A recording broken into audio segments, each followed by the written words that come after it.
Welcome to tarot for life. ఇవాల్టి మన reading 2 dex reading అండి. Deck 1, deck 2. ఈ పైల్లో మీకు ఏ పైల్ అయితే మీకు నచ్చుతుందో ఆ పైల్ మీరు ఏ పైల్కి మీరు కనెక్ట్ చేస్తే అది మీ రీడింగ్. ఇది స్మోకీ క్వార్ట్స్ అండ్ ఇది రోజ్ క్వార్ట్స్. దీనికి మీరు కనెక్ట్ అయినా కూడా అదే మీ రీడింగ్ అవుతుంది. ఓకే, ఇది టైమ్లెస్ రీడింగ్. మీకు రెజొనేట్ అయితే లైక్ చేయండి, షేర్ చేయండి, సబ్స్క్రైబ్ చేయండి. నా పర్సనల్ రీడింగ్ కావాలనుకుంటే tarotforlife19@gmail.comకి కనెక్ట్ అవ్వండి. ఓకేనా? సో రీడింగ్లోకి వెళ్దామండి. Healthy choices, ritual, reconsider. అంటే ఈ రీడింగ్ ఏమైతే చెప్తుందో, పైల్ 1 సెలెక్ట్ చేసుకున్న వాళ్ళకి, స్మోకీ క్వార్ట్స్ సెలెక్ట్ చేసుకున్న వాళ్ళకి రీడింగ్ ఏంటని అంటుందంటే, ఈ సమయంలో మీరు మీ గురించి ఎక్కువగా శ్రద్ధ తీసుకోవాలి. మీకు శారీరకంగా కానీ మానసికంగా కానీ మీరు బాధపడుతున్నట్లయితే దాని మీద శ్రద్ధ చూపండి అని చాలా స్పెసిఫిక్గా చెప్తుందండి కార్డు. మీ ఆరోగ్య పట్ల చాలా ఇంపార్టెన్స్ ఇవ్వాలని చెప్తుంది. అండ్ మీ జీవితంలో మంచి మార్పులు రావాలంటే మీరు ఏం చేయాలి? మీ మీద ప్రేమ ఎక్కువగా ఇంపార్టెన్స్, అంటే మీ మీద ప్రేమ ఉంచుకోవాలి, వేరే వాళ్ళ మీద కాదు. ముందు మన మీద మనం ప్రేమ చూపించుకోవాలని చెప్తుందన్నమాట.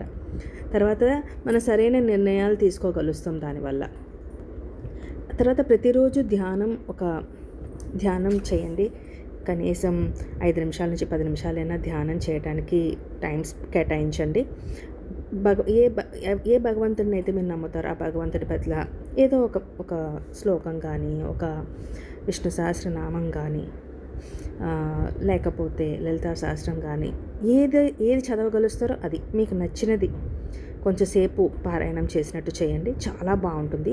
ఎందుకంటే అది చేయటం వల్ల మీ ఆరోగ్యం అన్నీ కూడా చాలా కామ్ అవుతాయని చెప్పచ్చు.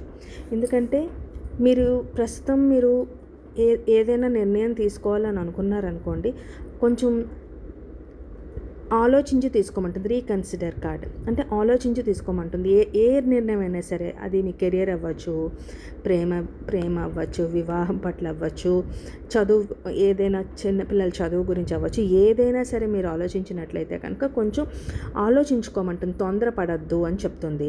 అంటే ముందుగా మిమ్మల్ని మీరు హీల్ చేసుకోవాలి. తర్వాత మీరు హీల్ చేసుకున్న తర్వాత, బలమైన పునాది వేసుకున్న తర్వాత విజయం మీ వైపు వస్తుంది అని అర్థం అనమాట. అంటే కొంచెం కామ్ అవ్వండి అంతే. సో ఇది మీకు రీడింగ్ నచ్చినట్టయితే కమెంట్ చేయండి. నెక్స్ట్ కార్డ్ కాదు, నెక్స్ట్ పైల్కి వెళ్దామండి. Rose quartz. ఇది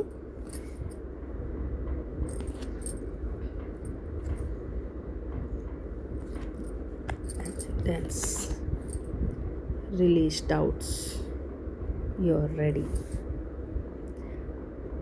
ఓకే, ఈ కార్డ్స్ చూసారా?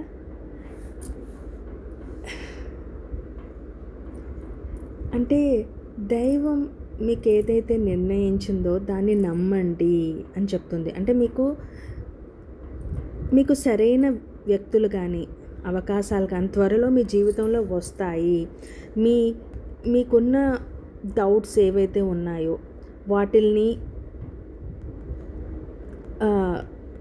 అపనమ్మకంగా ఆలోచించి మనసులో పెట్టుకొని ఇది అవుతుందా అవ్వదా అని అనుకోవద్దు. వదలండి ఆ సిచ్యువేషన్స్ని. అంటే మీ ఆత్మ సందేహమే మీ విజయానికి అడ్డం అవుతుందన్నమాట. సో దాన్ని విడిచిపెట్టమని చెప్తుంది. అంటే మిమ్మల్ని మీరు నమ్మాలి. ఓకే, అప్పుడే మీలోకి అబెండెన్స్ వస్తుంది. అంటే మీరు కోరుకున్నది, మీరు ఏదైతే కోరుకుంటున్నారో మీ లైఫ్లోని, మీరు ఏ బ్లెస్సింగ్, భగవంతుడు నాకు ఇది కావాలి,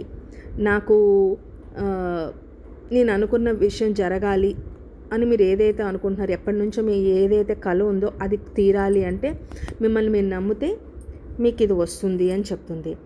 ఎప్పుడైతే మీరు ఈ రెండు చేశారో ఆటోమేటిక్గా మీరు రెడీ అవుతారు అండ్ మీకు బ్లెస్సింగ్స్ ఆటోమేటిక్గా మీ లైఫ్లోకి వస్తాయి అని చెప్తుంది. సో మీ భయాలని వదిలేయండి, మీపై నమ్మకాన్ని పెట్టుకోండి.